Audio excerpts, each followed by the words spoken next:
Buenas tardes, Pavel, ¿cómo estás? Saludos desde Buenos Aires, Argentina.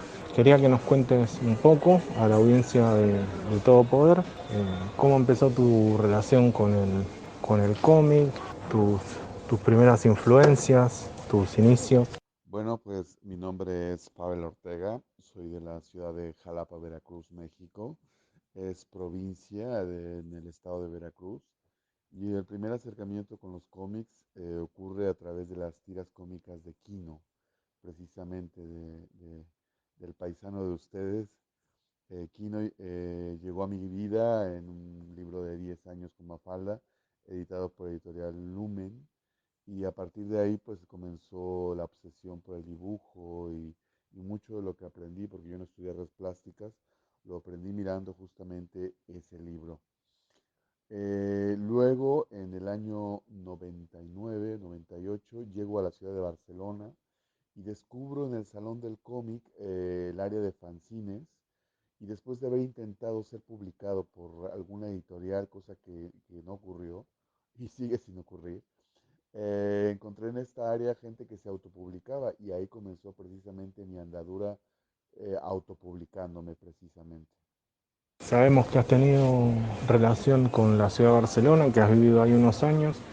Es una experiencia en común que compartimos, porque yo también viví unos cuantos años en Barcelona. Contame cómo has sentido la ciudad, qué influencia te ha quedado esa etapa, cuáles son las cosas que recuerdas con cariño. La verdad, recuerdo con mucho cariño estos salones del cómic en Barcelona, sobre todo de esa época cuando se hacían en la estación de Francia, porque pues todo mi mundo o mi andar con las historietas comenzó ahí.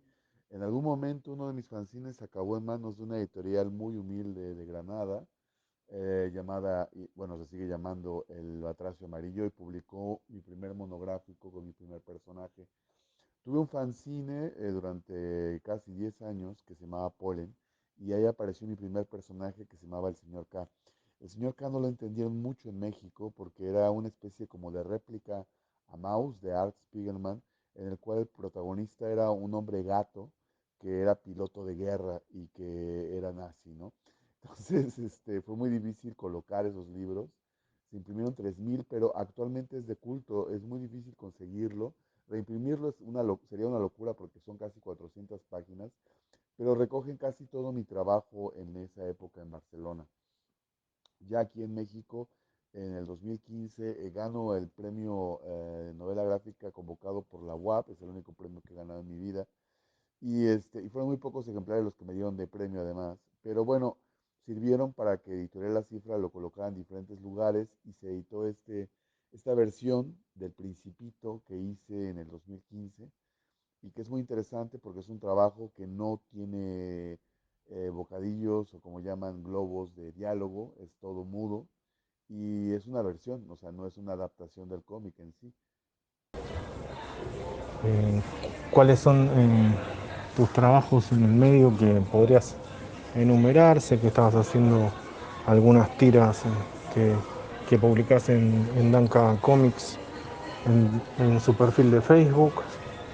¿Tenés algún proyecto pendiente que esté para salir en estos tiempos? En esta versión del Principito, el problema es que cuando llegan al pozo no hay agua, porque resulta que una refresquera está tratando de monopolizar todo el agua, como ocurre en gran parte de Latinoamérica.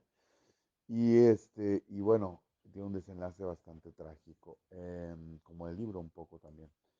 Luego, a través de ir pateando, que ya ahora en este año se puso alto a lo que son las ferias de libro, de cómic, etcétera, empiezo a ver que la gente que más consume mi trabajo en vivo, pues son mujeres.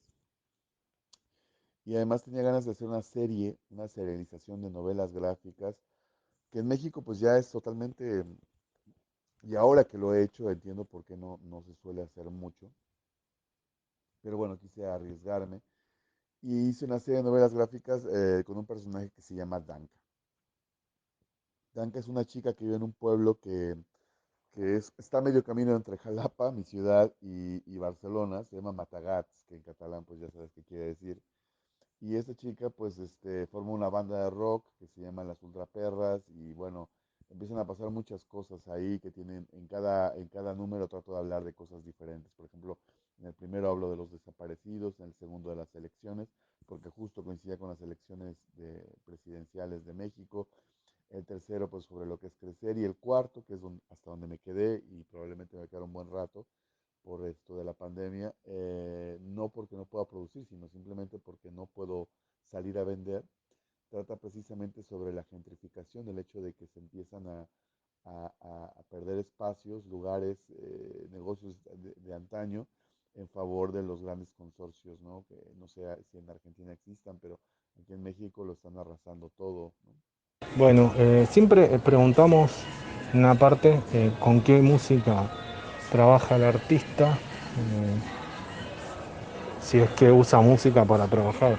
En tu caso, vemos por tus tiras que es muy grande la influencia del rock en tu trabajo, hablas mucho de la música de los 90, por ejemplo. ¿Algo de esto te acompaña a la hora de dibujar, de crear, de escribir los guiones? Como es muy difícil realmente en estos tiempos, sobre todo llegar a los más jóvenes a través del papel, en medios digitales he estado dando a conocer mi trabajo por medio de las tiras cómicas. Empecé con un trabajo que se llamaba Pastanaga, que era un poco como surrealista. A mí me gusta muchísimo porque trataba de meter ese tipo de humor, tipo La Pantera Rosa, mudo, de gesto, y tuve un éxito moderado, pero este año con la pandemia, en la tira cómica de Pastanaga, apareció este personaje que se llama Nina y su hermano Dondó. Dondó, el nombre lo tomé precisamente de una obra de títeres de una chica argentina, precisamente el nombre. Y la serie de tiras cómicas se llama Yo tuve infancia, con la cual pues sí he logrado un poquito más de llamar la atención de los medios. La gente le está gustando mucho porque sobre todo habla muchísimo de la nostalgia, habla mucho de esta época en que estamos viviendo. Son dos niños que abren un canal de YouTube donde hablan de juguetes, hablan de películas, hablan de su día a día y creo que está encontrando sus lectores muy rápidamente, está gustando bastante. Y pues bueno, dentro de mis historietas siempre hablo muchísimo de la música, precisamente Danka. Cada capítulo estaba separado por una portada que yo readaptaba con mi estilo de dibujo de alguna banda de rock.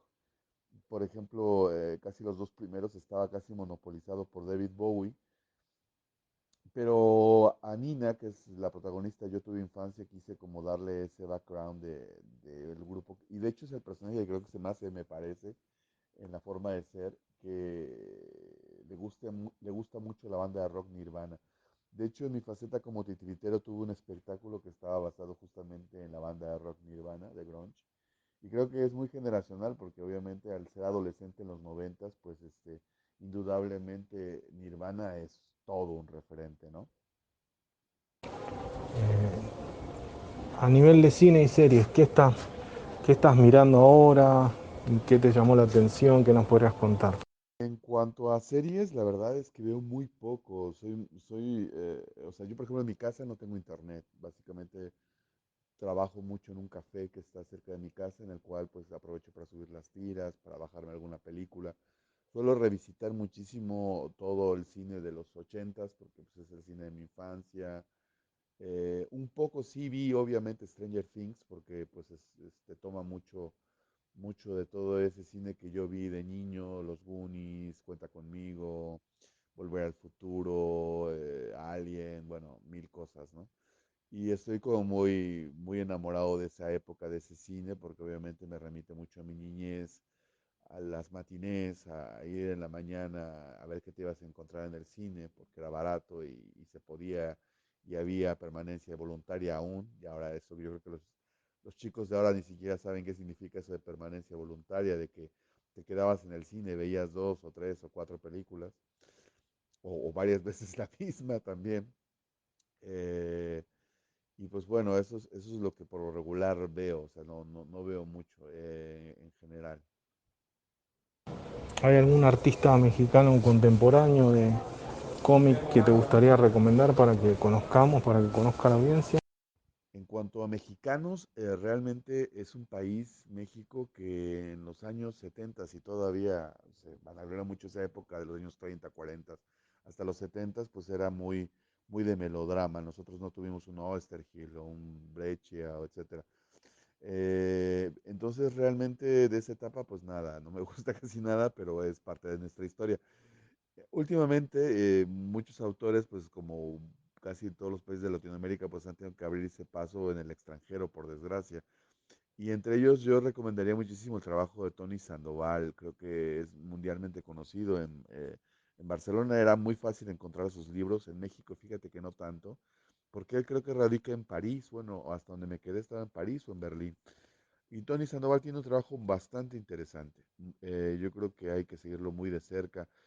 En México no hay una industria de cómics, pero sí hay una escena y hay varios autores, pero bueno, básicamente como historieta, narrativa gráfica, yo lo recomendaría bastante a él. Ahí hay bastantes tiras cómicas, entre ellas está La tuya en vinagre de Sergio Neri, que está muy fácil de encontrar en La tuya en vinagre.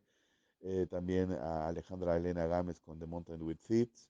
Hay un argentino en México que ya se nacionalizó, que se llama Edu Molina, al cual también me gusta muchísimo su trabajo y también lo recomendaría mucho. No sé, seguramente allá también lo conocen. Hace poco se reeditó Aníbal Urbano en Argentina. Él, bueno, es muy amigo mío y nos toca mucho compartir mesa y cebarnos mates mutuamente en las convenciones. Y por último, si querés mandar un saludo para la audiencia de Propio Poder, muchas gracias por participar. Muy contento de tener a México representado acá en nuestro espacio. Pues espero que, pues, que se entienda algo todo lo que acabo de explicar. Les agradezco muchísimo que me hayan abierto este espacio, sobre todo para poder llegar a un público en Argentina, que es un país al que siempre he querido viajar y espero en algún momento en estos próximos años poder llegar a hacerlo. Así que de entrada, pues un abrazo, un saludo desde México a Propio Poder y muchísimas gracias a ti, Diego, por esta entrevista.